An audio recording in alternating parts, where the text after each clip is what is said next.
জম্মু ও কাশ্মীরের পেহেলগামে সাম্প্রতিক ঘটনার পর ভারত ও পাকিস্তানের মধ্যে কার্যত যুদ্ধাবস্থা সৃষ্টি হয়েছে। উত্তেজনাকর এই অবস্থায় আগেই পাকিস্তানের পাশে দাঁড়িয়েছিল বেইজিং।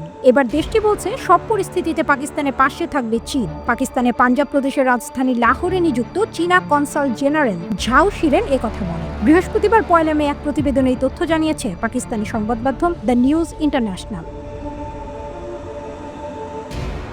সংবাদ মাধ্যমটি বলছে, লাহোরে চীনের কনসাল জেনারেল ঝাও শিরেন বলেছেন সব পরিস্থিতিতেই পাকিস্তানের পাশে থাকবে চীন। অবশ্য তিনি জোর দিয়ে বলেন, যুদ্ধ কোনো সমাধান নয়, পাকিস্তান ও ভারতের উচিত সংলাপ ও কূটনৈতিক পথে শান্তির রাস্তা খোঁজা। লাহোরে পাকিস্তান পিপলস পার্টির কেন্দ্রীয় পাঞ্জাব শাখার নেতাদের সঙ্গে এক উচ্চ পর্যায়ের বৈঠকে তিনি কথা বলেন। বৈঠকটি অনুষ্ঠিত হয় পিপিপি কেন্দ্রীয় পাঞ্জাবের অর্থ সম্পাদক আহমদ জাওয়াদ রানার বাসভবনে। ঝাও বলেন, চীনের সঙ্গে পাকিস্তানের সম্পর্ক কৌশলগত সহযোগিতা, অর্থনৈতিক উন্নয়ন ও নিরাপত্তা অবকাঠামোতে দীর্ঘদিনে।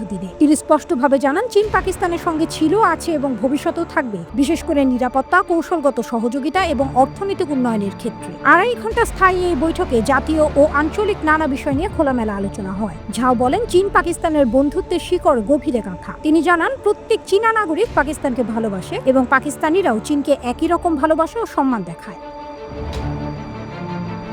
বৈঠকে আন্তর্জাতিক ও আঞ্চলিক ভূ রাজনৈতিক পরিস্থিতি নিয়েও খোলামেলা আলোচনা হয়। দুই পক্ষই দ্বিপাক্ষিক সম্পর্ক আরও শক্তিশালী করার এবং আঞ্চলিক স্থিতিশীলতা ও সমৃদ্ধির জন্য বহুপাক্ষিক সহযোগিতা বাড়ানোর বিষয়ে একমত হন। বৈঠকের শেষ দিকে দুই দেশই চীন পাকিস্তান বন্ধুত্ব চিরকাল অটুট থাকবে বলে পুনর্ব্যক্ত করে। ঝাও বলেন, পাকিস্তান শুধু প্রতিবেশী বা মিত্র নয়, চীনের কাছে এক পরীক্ষিত বন্ধু। তিনি আরও বলেন, পারস্পরিক শ্রদ্ধা ও কৌশলগত সহযোগিতাই আমাদের সম্পর্কের ভিত্তি।